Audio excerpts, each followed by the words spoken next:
अभी मैं एक जगह गया था नेपाल इलाके में, तो लोग वहां की कहानी बता रहे, कहा कि हजरत जरा सा सोच समझ के तकरीर कीजिएगा। हम कहा क्या?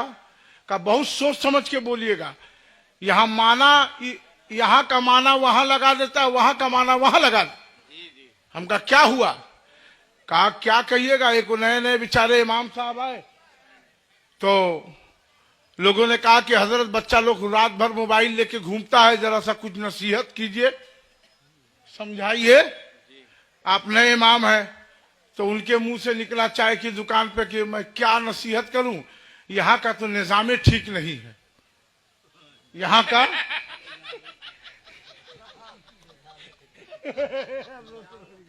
कहा यहाँ का निजाम ठीक नहीं है। या अल्लाह, निजाम भाई का पोता वहां बैठा था, कहा अच्छा पूरा गांव ठीक है, हमारे दादा निजामे नहीं ठीक है। अब वो कहा कि ले भाई हम ये नहीं कहा, हमारे कहने में गांव, कहा नहीं आप हमारे दादा निजाम का नाम लिए। 4 आदमी गवाही देने लगा, बड़ा हंगामा हो गया, पंचायत हुई। इमाम साहब ने कहा कि भाई मैंने कहा ये गांव के हालात जो हैं उसको मैंने कहा कि यहाँ का निजाम, जैसे हम लोग ना कहते हैं ए भाई निजाम सही नहीं था, वहां का निजाम सही नहीं, ऐसा बोलते हैं ना। अब वहां एक आदमी सदर साहब का नाम निजामे था, अब वो का पोता उता जो है सब लाठी गड़ासा लेके पंचायत इमाम साहब पे, अब वो लाख समझा रहे कि रे भाई मैंने ये कहा नहीं, अल्लाह कसम आपने मेरे दादा निजाम का नाम लिया,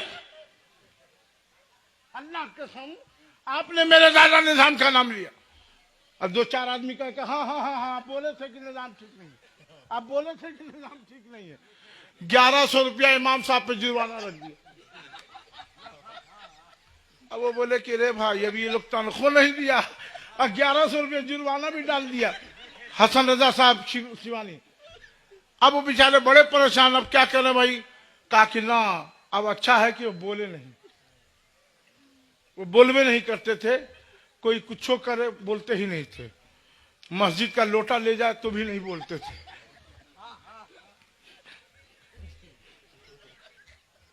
बोलते ही नहीं थे। सिप्तान साहब आगे आ जाइए आप, माशाअल्लाह। उलमाए किराम से गुजारिश है कि आप लोग आगे तशरीफ लाएंगे, आप लोग के चेहरे की जियारत से तकरीर हो जाएगी। आइए हजरत सूफी साहब तशरीफ लाएंगे। अब बेचारे बोलते ही नहीं थे, चुपचाप कुछ बोलते ही नहीं थे, समझे। उसके बाद कुछ दिन के बाद जो मामला क्या हो, थोड़ा बहुत बोलते थे। एक कहीं गांव से बारात आई तो उस गांव में भी हंगामा हुआ, चर्चा हुआ कि ऐसा ऐसा मामला हो गया, निजाम भाई के खिलाफ बोल दिए थे ना इमाम साहब, तो 1100 रुपया पंचायत ने जुर्माना रख दिया उनके ऊपर। तो इसलिए तो उन्होंने कहा कि इमाम साहब आपको तो हम बहुत नेक समझते हैं, आप तो कभी किसी के बारे में कुछ बोलते नहीं है, कभी आप किसी को भड़काते नहीं है, कभी आप पोस्टर बदलवाते नहीं है, तहरीर बदलते नहीं है, आप तो बड़े जिम्मेदार आदमी हैं।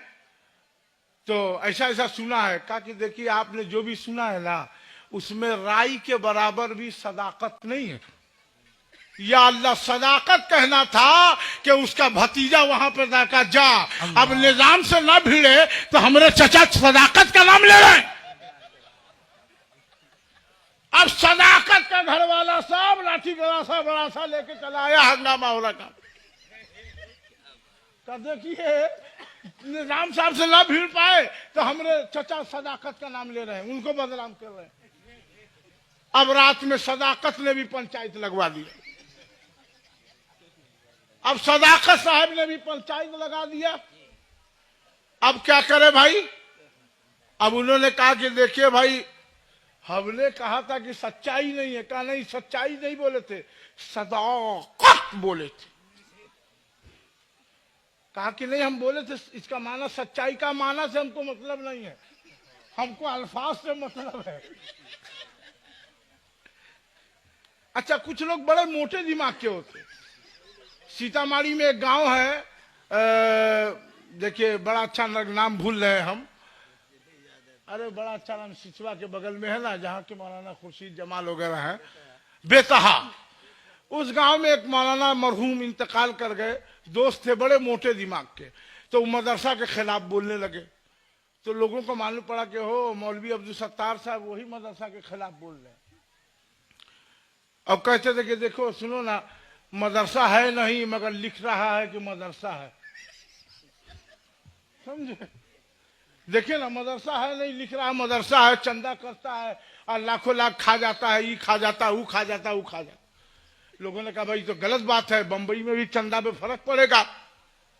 पंचायत बैठा तो लोगों ने कहा कि ये बताइए कि भाई मदरसा से आप पढ़े भी हैं, बड़े बड़े उलमा पढ़े हैं, आप काहे इस मदरसा के खिलाफ बोलते हैं? आप भी तो मौलवी हैं, तो आपको क्या तकलीफ है बोलिए, हम लोग उसको पूरा करें। अहले स्टेज की खास तवज्जो चाहूंगा, पूरा करें। तो वो खड़े हुए मौलाना साहब, बड़े मोटे दिमाग, बड़े नेक आदमी थे मगर मोटे दिमाग के थे। तो कहा कि सुनिए, हमको जो है एक बात पूछना है। का ये हाफिज बदरुल साहब है ना, बदरुल इस्लाम, इनसे हम पूछते हैं कि मदरसे का नाम बदरुल इस्लाम काहे रखा, हमको इसी से तकलीफ है। तो सारे मौलाना लोग उंगली दाब गई, अल्लाह बदरुल इस्लाम, इस्लाम का बदल, इस्लाम का बादल, इस्लाम का चांद, इस्लाम का हिलाल, क्या यही माना ना होगा।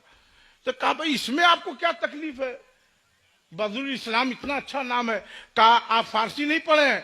बद माने क्या होता है? बुरा। क्या इस्लाम का सबसे बुरा मदरसा हमने गांव में, इसलिए हमको इसके नाम पे एतराज। तो लोगों ने कहा भाई बद इस्लाम नहीं ना है, बदरूल है, का रूल से हमको कोई मतलब नहीं है, बद कमाना आ गया हम वही लेके चलेंगे। तो कुछ लोग ऐसे होते मोटे दिमाग के। अब उन्होंने कहा कि देखिए भाई ऐसा है कि अब हम कुछ बोलेंगे नहीं। 1100 रुपया निजाम साहब ने डाल दिया और 700 रुपया सदाकत साहब ने उनके ऊपर पड़ जाए। वो बोले कि बताइए अभी तनख्वाह मिली नहीं है कि जेब से जा रहा है मामला। मकसूद साकी साहब अब बेचारे चुप हो गए। अब कोई कुछ बोलता बोलबे नहीं कर, कोई कुछ बोलता बोलते ही नहीं थे। लोग आते, इमाम साहब, इमाम साहब टाइम हो गया अजान का। कब? हजरत मुसल्ला वो फला चीज की चाबी कहाँ है? हजरत मगरिब असर का टाइम बढ़ा कि घटा? हजरत फला के आप मिलाद में जाइएगा कि नहीं जाइएगा? अब बोलते ही नहीं थे, बोलते ही नहीं थे। पूरा गांव परेशान हो गया, अरे भाई ये बोलते ही नहीं है। हजरत खाना ला दे। बेचारे बड़ा परेशान थे, हमारे जाबिर अख्तर सुल्तानपुरी की तरह। कहा कि नतीजा निकला कि जब बोलते नहीं थे तो लोगों ने कहा कि आप बोलिएगा नहीं तो कैसे? कहा अल्लाह हिदायत दे, या अल्लाह हिदायत का बेटा बाप बाप चिल्लाने लगा। कहा कि लो इमाम साहब बताइए, निजाम साहब के ऊपर पढ़े, फिर सदाकत साहब, अब हमारे अब्बा जो है हिदायत का नाम ले रहे हैं। कहा हिदायत को खबर मिली, कहा कि रात में आप पे पंचायत करेंगे या कल पंचायत करेंगे। या अल्लाह, रात में इमाम साहब बोलिया बिस्तर लिए चल दिए। गिरे भाई इतना मोटा